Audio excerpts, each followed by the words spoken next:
Okay, so welcome to this video on using Vlookup.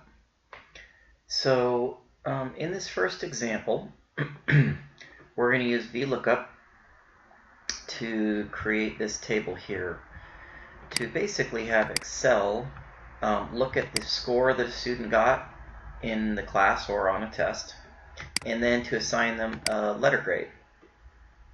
Now before, what we did was we used the if statement, or the if function, or a lot of if functions to create a formula here. So one example of this, I'll just start it out, I'm not going to finish it, would be to say if B4 is greater than 90%, then they get an A. If not, we have to make another if statement. If B4 is greater than 80%, then they get a B. If not, then check to see, if B4 is greater than 70%. Then they get a C. And if not, then they don't pass. We could have done another one, a D and an F, but that's a lot of nested if statements to create this. And you'll see it actually works. So if we lower the score of 100 to say 80, it'll get a C, but 81 would get a B. Remember, we wrote the statement so that it has to be greater than 90. We could also have said greater than or equal to 90, greater than or equal to 80, greater than or equal to 70, etc., etc. In fact, if I really wanted to finish this off, I would say if it's not a C, then check if B4 is greater than a 60%. Then they get a D. If not, then they get an F. And remember, letters have to be inside of quotes, or text, I should say. Labels have to be inside of quotes. If this were numbers, they would not have to be inside of quotes. But because we're assigning letters here, they do. So let me close this off here with a lot of parentheses. There we go. And then I've got 4 matching parentheses closing for the 4 parentheses that open. And now we say, okay, so if this person gets a 80, they get a B. 79, they get a C. 66, they get an F. Ooh, I think our formula was wrong here. Let's see. 60%. We left off the percent. Make sure you have that percent there over here.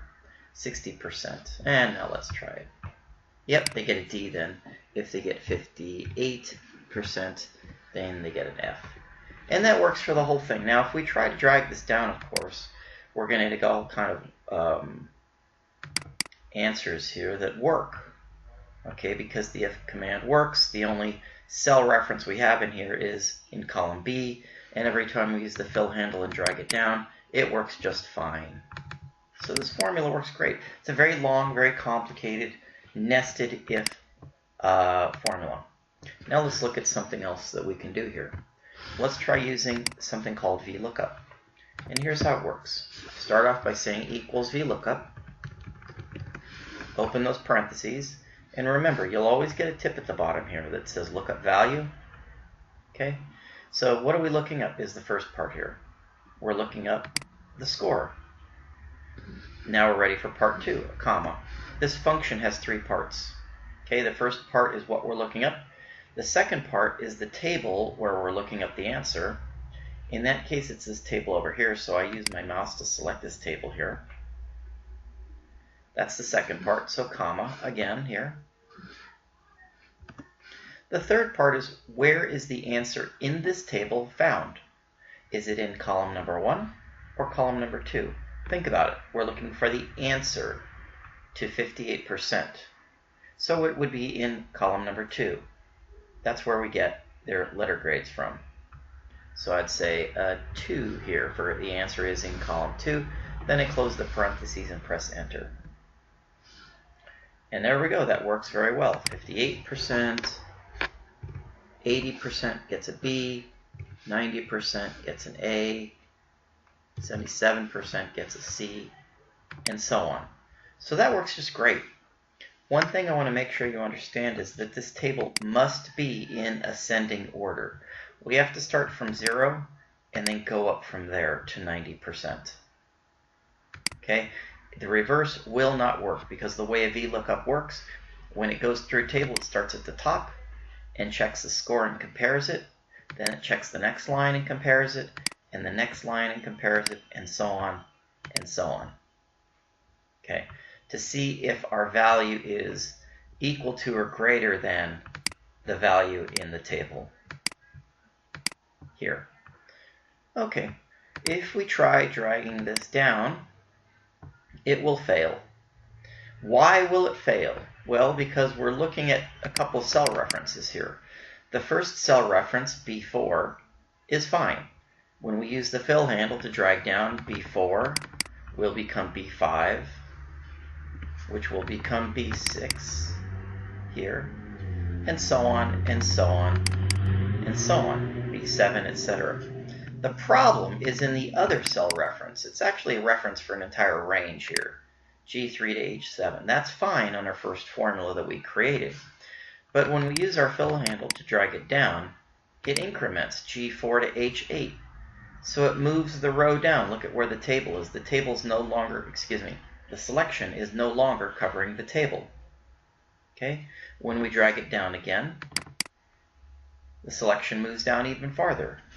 And finally here is trying to look up 75% within this selection here, which of course doesn't exist. It starts at 80%.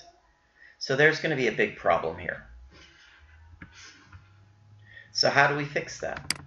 Well, normally, the easiest way to fix it would be to simply do an absolute cell reference.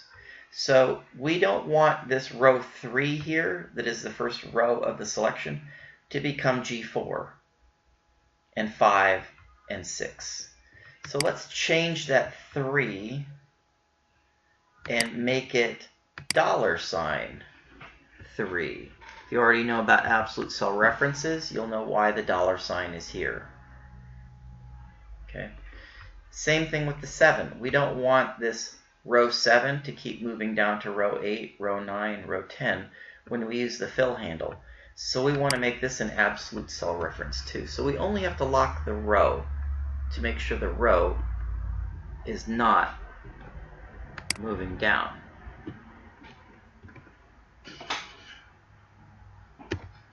There we go. G3 to H7 with the absolute cell reference. Now let's go ahead and copy this formula down with our fill handle. And everything works great. This selection stays over the table, and this relative cell reference keeps moving down farther and farther each time we drag it down. Now that being said, I want to talk about another way to do this. Okay, you could do it just the way I did it, and everything's perfectly fine, perfectly acceptable. Okay. However, you might want to consider an alternative. I'm going to go ahead and delete these. And I want to talk about named ranges or named cells. What you can do in Excel is you can actually name a range or group of cells. So I'm going to select this group of cells, which represents my table, my data.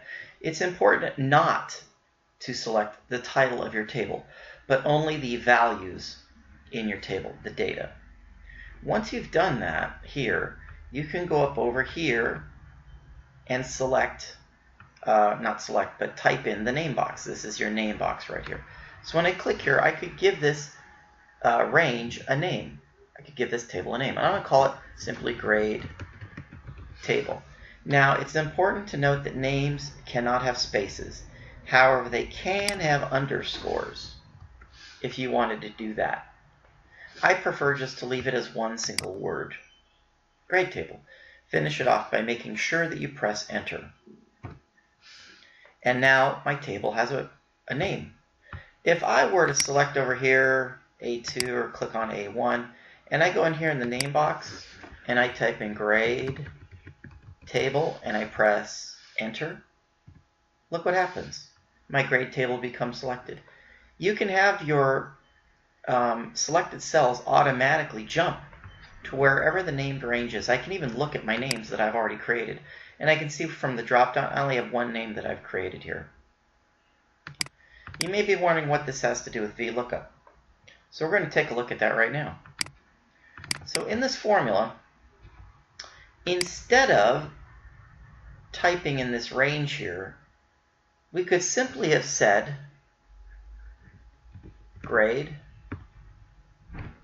Now when I start typing in the word grade, notice what I have below here.